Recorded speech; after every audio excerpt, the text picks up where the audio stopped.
Why is he doing that? The year is 2012, and the 3DS is in full swing at this point, with Kid Icarus Uprising having just released 2 months prior, and the next big first-party release being New Super Mario Bros. 2 in the coming August. There had to be something slotted in between, and that game is Mario Tennis Open, which released on May 20th, 2012. No, seriously, why is he doing that? That's weird, man. Get help. Hello there, everyone. Welcome back to the channel. That is right. We're going to be covering Mario Tennis Open for the Nintendo 3DS today. I never played this game. I always kind of just assumed it was mid because I played Ultra Smash, and that game is an abomination. And I never really heard that many people talk about Mario Tennis Open, whereas with Mario Golf World Tour, I heard a lot of people talk about that game back in the day, so I just assumed that Mario Tennis Open probably wasn't very good, so I just kind of wrote it off and figured I didn't need to bother with it. But with the recent announcement from Nintendo that the online play will be shut down for all 3DS and Wii U games next year, it kind of had me curious about checking out this game. I wasn't planning on playing through like the single player stuff. I kind of just wanted to load it up and play some multiplayer, but I booted it up and I did everything basically. So if you never played a Mario Tennis game before, the gimmick is usually these special shots that you can do with your Mario character, and maybe the courts will have some sort of special effects, like when the ball hits the court, it'll bounce a certain way, or, you know, whatever the case may be. This game's main gimmick is that you can, like, use gyro to pull up the camera close behind your character. It's very weird and very disorienting. I guess I move my hands around a lot when I'm playing 3DS, so I would constantly be switching in and out of this view. I turned it off very quickly because I just didn't like it. It's kind of cool to have that camera angle, I guess, in a Mario Tennis game, and having the option to do more of the top-down view, which is what you'll see for most of the footage in this video, but not for me. The other thing that they tried to do with this game, and it kind of reminds me of Super Street Fighter 4 3D on the 3DS, they added these simple controls on the touchscreen, and during the tutorial, they really stressed, like, hey, you should use these simple controls.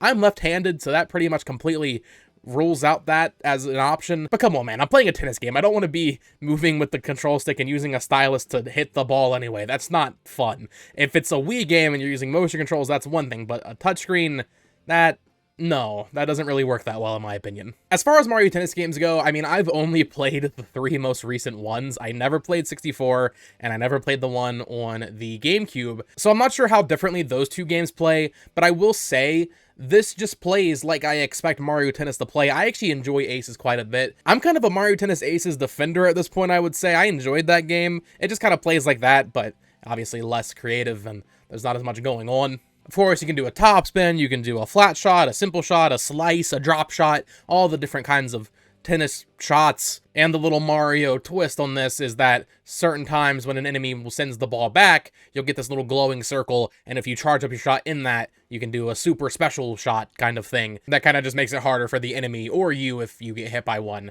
to rally the ball back. As far as the courts themselves go, I mean, this is what Ultra Smash on the Wii U is infamous for. It kind of has like 2 courts, and maybe a couple different recolors that technically play a little differently. This game's a little bit better than that, but still nothing that unique. The best one is the Galaxy Court that you unlock at the end of the game, and that one's pretty neat, but then even still, its main gimmick is that it changes the side of the court to just other courts from the game, like a mushroom or like this rocky kind of terrain texture.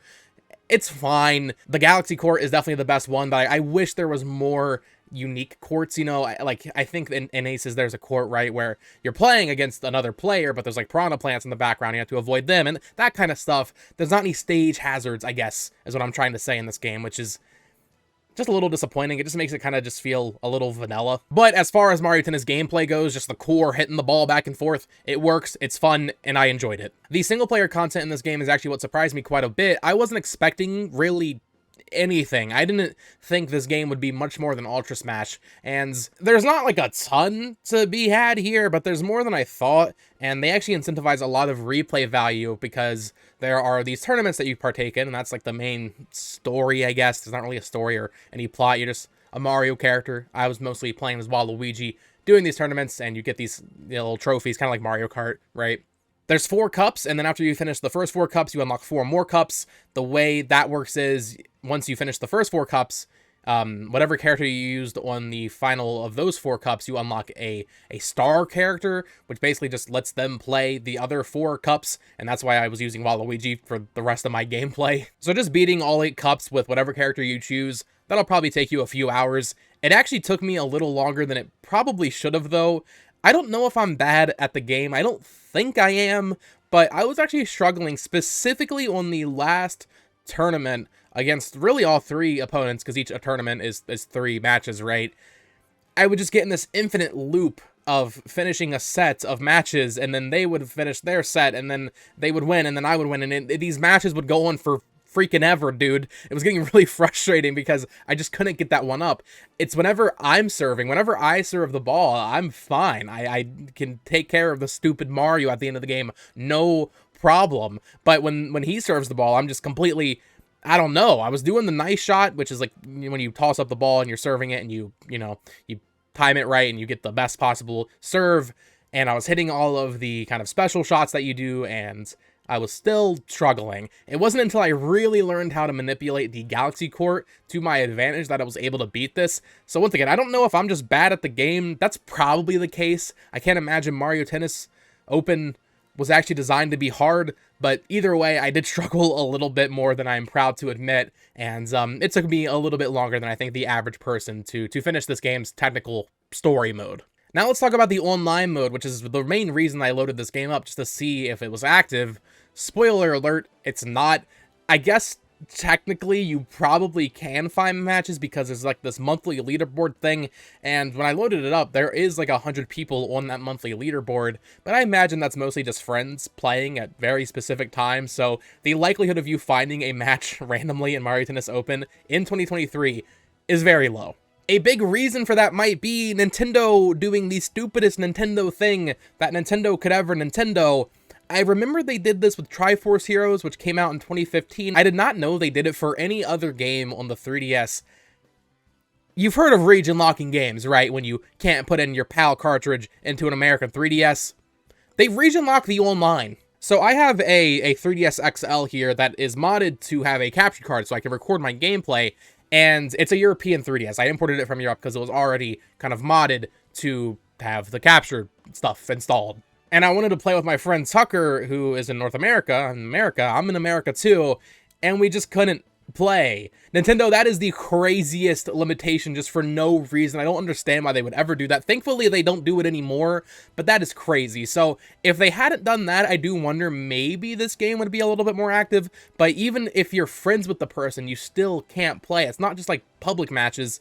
We added each other on 3DS, and we still couldn't play together, which is crazy. Now, luckily, we were able to play some, and I put the cartridge in my American 3DS, and all the data saves to your cartridge, so it was kind of weird. Some of the words, like the menus, are different depending on if you're playing on a European copy or a North American copy, but all the data was the same, so I was able to play some online matches on this account. I'm currently 59th in the world in October 2023 in Mario Tennis Open. If anybody wants to come try to take that title, have at it.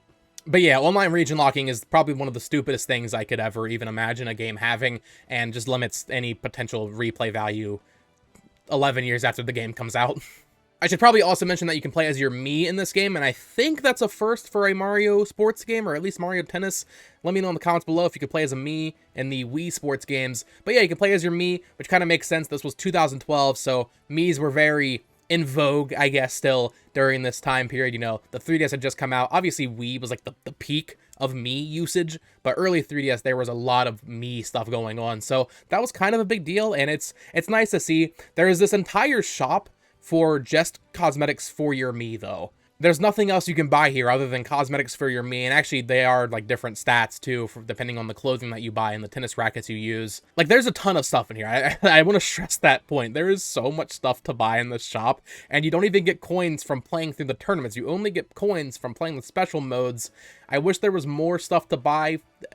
I don't know, maybe like titles to use online, or like calling cards or something. I don't know. Even alternate like colors for your characters. Because I'm playing Mario Tennis, having a Mii is very cool. I'm gonna be playing as Diddy Kong or Waluigi. Come on. I mean, I'm not playing as my Mii. I'm sorry. And yeah, you don't earn coins from the tournament mode, which is where most of my time was spent. You only earn coins from these special modes, and that's where this game actually does really shine. It's where I put the least amount of time, admittedly, just because I did the bare minimum, but the special games are pretty cool. So there are 4 of them. The first one isn't super exciting. It's kind of just a mode you would expect to be in a tennis game or any kind of game with a net and you hitting a ball back and forth. It's just ring shot. You have to hit the ball through the rings, kind of rally against the AI computer. Not against, you know, you're working together just to score points, and you have to do it within a time limit. That one's pretty simple. This one's really cool, though. Super Mario Tennis. This is probably the coolest thing in the game, to be completely honest. This is you kind of hitting against a wall that is playing the original Super Mario Bros. On NES, and you just have to survive, and your ball can hit Goombas and coins, and you have to hit those things to get more time, and if you run out of time, you lose, and it's just this rally against this wall, and you're kind of playing Mario 1-1. If you hit a pipe that has, you know, you can go underground, you can do that, or if you see a vine, you can hit that with your tennis ball, and it'll take you up to the sky. This is probably one of the coolest parts of this game, if not the coolest part, and I really enjoyed it. It's a little frustrating sometimes because it feels like it's just crawling at a snail's pace, but in terms of creativity, in terms of a unique thing for this game, this is definitely the coolest part. This one is also pretty cool. Galaxy Rally, you're playing with a Luma, which, spoiler alert, you can unlock Luma. You're kind of just hitting back and forth with Luma, trying not to hit the ball into the kind of disappearing platforms from Galaxy. And you can also collect the little star pieces from Galaxy, and you can, if you collect all of those, you can form the big star shooter thing from Galaxy and collect even more coins for your Mii cosmetics. And this one's really fun. It's not super hard, especially if you really know your lob shots and your flat shots, but I enjoyed this, and I like this was 2012, right? So Mario Galaxy 2 was still pretty recent, so it makes sense for Mario Galaxy to be kind of featured here so prominently. And then the final one is my least favorite. This one is just really slow and tedious. It's called Ink Showdown. Basically, there's these 3 piranha plants in the back and then an AI character in the front, and the piranha plants will shoot a ball at you, and you just have to get it past your opponent. And sometimes they'll shoot out ink, and the ink will cover your screen like a blooper in Mario Kart. You have to get 30 balls past for each difficulty, and it's just really slow because you have to just wait for the piranha plant, and they kind of just have like this period of waiting. And there was one time specifically that really frustrated me. I lost when I was at like 28, and then I just had to do it all over again. It's not hard, it's just really time consuming because it's so slow. I don't like this one. But what's cool is not only do you get coins from playing these modes, you also can unlock characters for doing certain difficulties. So for doing the ring shot challenge, for example, you'll unlock Baby Peach. And for doing the Super Mario Tennis, you'll unlock Baby Mario. And for doing Galaxy Rally, of course, you'll unlock Luma. Really weird Rosalina's not in this game, though. I just have to say that. I guess this is kind of before Rosalina cemented herself as a mainstay in Smash Bros, so maybe that's why. And then finally, for doing the Ink Showdown, you get Dry Bowser. What was Nintendo's obsession with Dry Bowser? They really wanted Dry Bowser to just be a thing during this time. And then there are some other unlockable characters, well, really one, and then some different color swaps, but you unlock them by scanning QR codes. This was also the time frame where Nintendo was just doing a lot of QR code stuff, it feels like. So the only QR codes I could find for this game unlock Metal Mario, once again, kind of like Dry Bowser. They were just Metal Mario, man. They really just made Metal Mario a thing. I don't understand why, as well as just pretty much every color of Yoshi you could ever want. But it's kind of funny, on the character select screen, they actually take up individual slots. So if you scan all these codes, your character select screen will just be full of Yoshis. I will say, though, I mean, listen, this game may not have Sprixie like Ultra Smash, which, I mean, definitely is a point against this game. It does have a pretty good character roster. I mean, you got Mario and Waluigi, Bowser, all the main Mario characters. Only 2 babies, Baby Mario and Baby Peach, which I think is, like, fine. You know, they didn't go too crazy there. Boo is playable, Bowser Jr., Diddy Kong, and DK. I don't know, there's nothing in here that you wouldn't expect to be in a Mario Tennis roster, but having Boo, having Diddy Kong, I mean, those are things they probably could have skipped, because they skipped it in Mario Kart there for a while, so happy to have those in, and honestly, I'm surprised with the character roster. It just makes me think about how bare bones Ultra Smash is. Really, that's what I want to end this video talking about here, is how utterly disappointing Ultra Smash is, having gone back to Open and having played Aces. What happened? Genuinely, I get what happened. The Wii U was dead, and they were just like, okay, well, we need a game this holiday. But my goodness, that's crazy. That game has no content. So overall, Mario Tennis Open is a game that I think is relatively middling, but it's better than I expected just because, you know, I hadn't heard anybody talk about it, and people don't even really like Aces, and Aces I thought was pretty good, and then there's Ultra Smash, so I had very low expectations for this game, and I enjoyed my time with it. It's not something I would say, oh, you need to go buy this, and certainly not in 2023. There are better Mario Tennis games on more modern hardware, or there's better Mario Tennis game because of Aces. But if you're a Mario fan and you want something kind of short to play on your 3DS in 2023, I recommend this. This is just something, you know, I'm going back trying to finish up these first-party 3DS games that I never got around to, and this was just nice. It was a nice little palate cleanser to kind of get me started. I'm playing through Federation Force next, so expect a video on that, and I want to do the Mario Party games, I think, maybe Detective Pikachu. There's still plenty of stuff on 3DS I haven't played, so going back and just kind of having these smaller games to play has been very refreshing. So let me know down in the comments below, did you play Mario Tennis Open back in 2012, or have you played it more recently? What do you think of it? I think overall it's probably going to be more of a mixed reception kind of game, but as someone with very, very low expectations, I enjoyed my time with it for what it is. So like I said, let me know your thoughts down in the comments below. Of course, subscribe here for more Nintendo 3DS, Switch, and Wii U content whenever I exist. Until next time, folks, peace!